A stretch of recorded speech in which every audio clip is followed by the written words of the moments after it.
Welcome to The Deep Dive. We're the place you come to get into the most impactful ideas, books, research, basically giving you that shortcut to being really well informed. And today we're tackling something that, well, it touches every single one of us, doesn't it? This seemingly endless quest to build good habits. And maybe even harder, finally kicking the bad ones. It's just a universal struggle. We all have intentions, right? I'll get fit, I'll read more, stop scrolling so much. Yeah. But actually making those changes stick, making them part of who we are. That's the real puzzle. Why have our best intentions so often just kind of evaporate? And that leads us right into today's deep dive. James Clear's phenomenon, atomic habits. It really is a phenomenon. And look, this isn't just some other self-help book that, looks good on the shelf but doesn't change anything.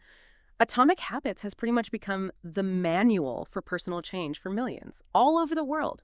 The strategies are just so clear, so actionable. It's fundamentally shifted how lots of people think about improvement, about their daily routines, myself included, actually.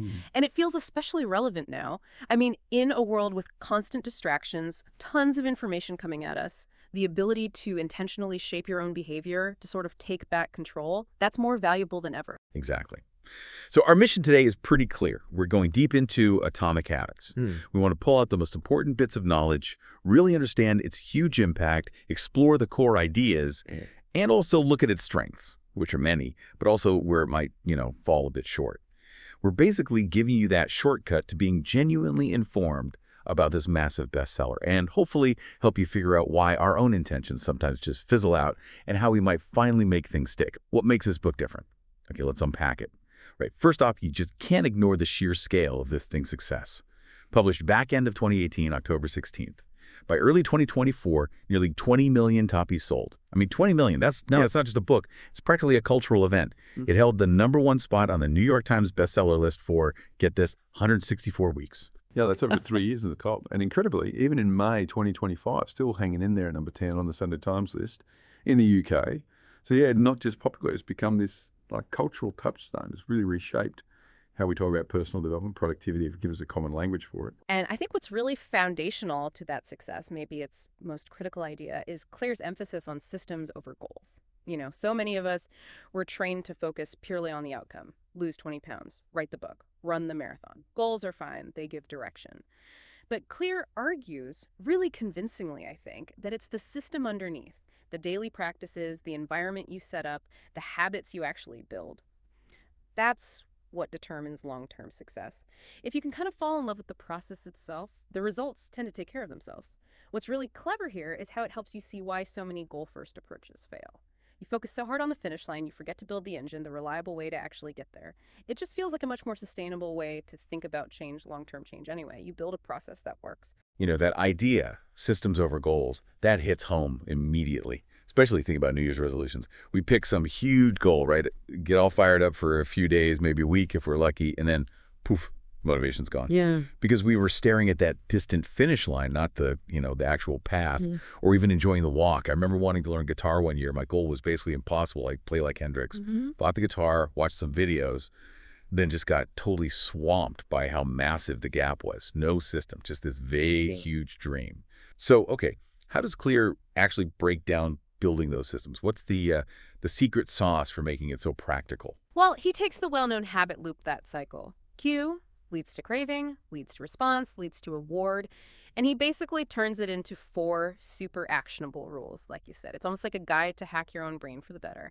These are his 4 laws of behavior change, and they're really elegantly simple. Okay, first law, forward the cue. Make it obvious. This just means making the triggers for the habits you want totally impossible to ignore. So, if you want to take vitamins, don't hide them in a cupboard. Put the bottle right next to your coffee machine or your toothbrush, somewhere you literally can't miss it. Or want to meditate. Put the cushion right smack in the middle of your living room floor. Second law, for the craving, make it attractive. You need to find a way to link the habit to something you actually enjoy. So if the gym feels like a drag, maybe you pair it with listening to your absolute favorite podcast, but only when you're working out. Or trying to get through a boring report. Make yourself that special fancy coffee you love, but only while you're working on that task. Third law, for the response, make it easy. This is all about cutting down the friction, the effort needed to actually do the thing. Want to work out first thing. Lay out your gym clothes the night before. Heck, sleep in them if you have to. Want to read more? Keep a book on your pillow. Leave one open on the bedside table. And the 2-minute rule fits here perfectly. Start any new habit just by doing it for 2 minutes. Want to go running? Just put your running shoes on for 2 minutes. Often, just starting is the biggest hurdle, right? And fourth, the final law for the reward. Make it satisfying. You need some kind of immediate positive feedback when you complete the habit. This reinforces the whole loop, makes your brain go, ah, yes, let's do that again. Could be as simple as checking off a box on a habit tracker, that little dopamine hit of accomplishment. Or maybe allowing yourself a small, healthy treat after a difficult task. I love how clearly he lays that out. And what's really smart, I think, is how he flips it for breaking bad habits. You just invert the laws.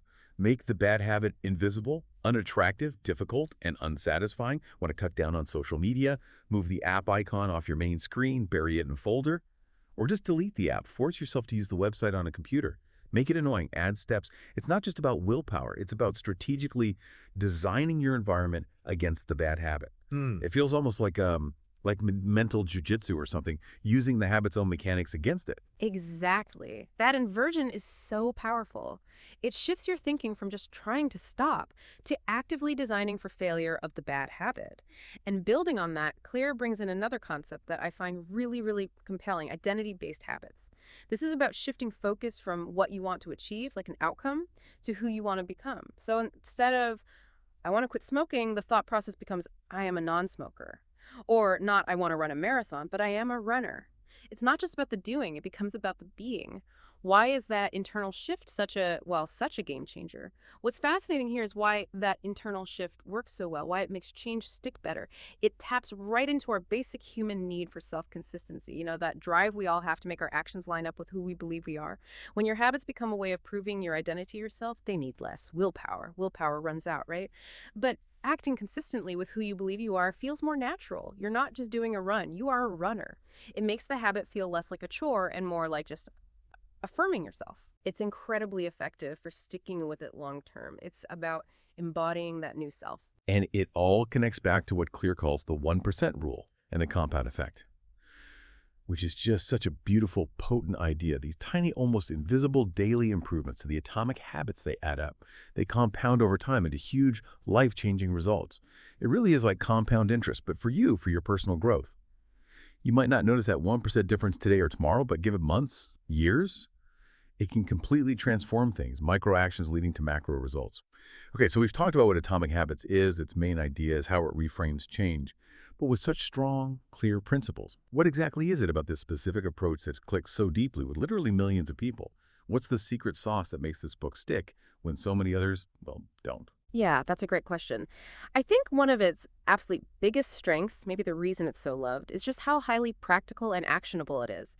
Clear doesn't just talk theory. He gives you a toolbox, real strategies you can use like right now. Think about habit stacking.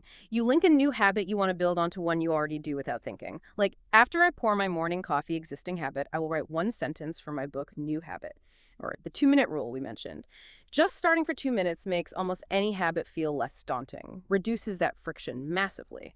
Then there's environment design, physically changing your space. Make good habits easy, bad habits hard. Move the TV remote, put fruit on the counter, hide the cookies.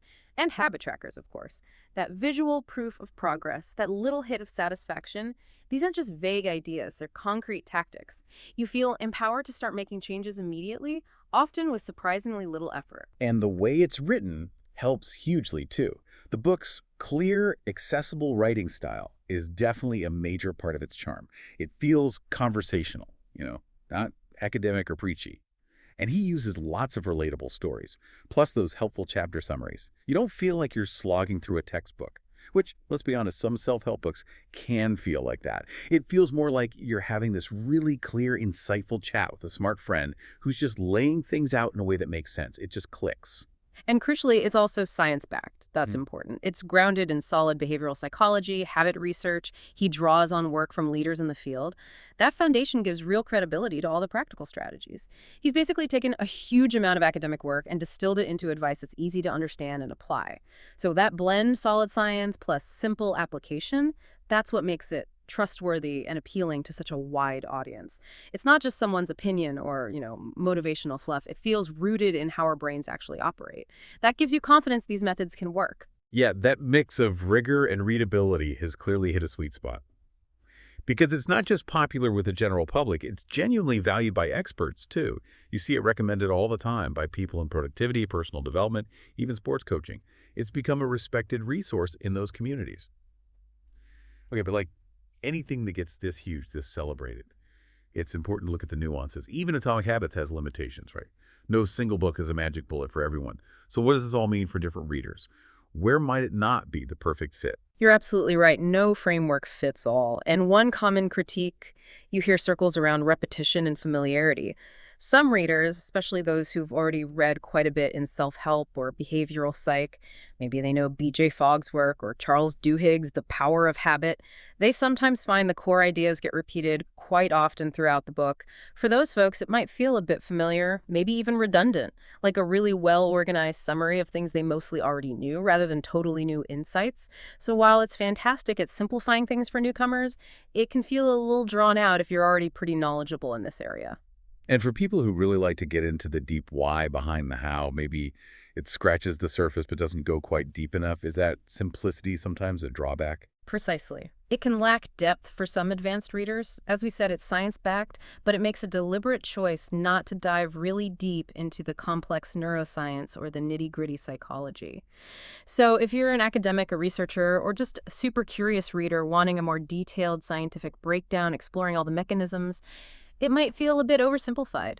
Its greatest strength, accessibility, can feel like a weakness if you're looking for that more granular, complex exploration of human motivation beyond the basic cue-reward loop. Right.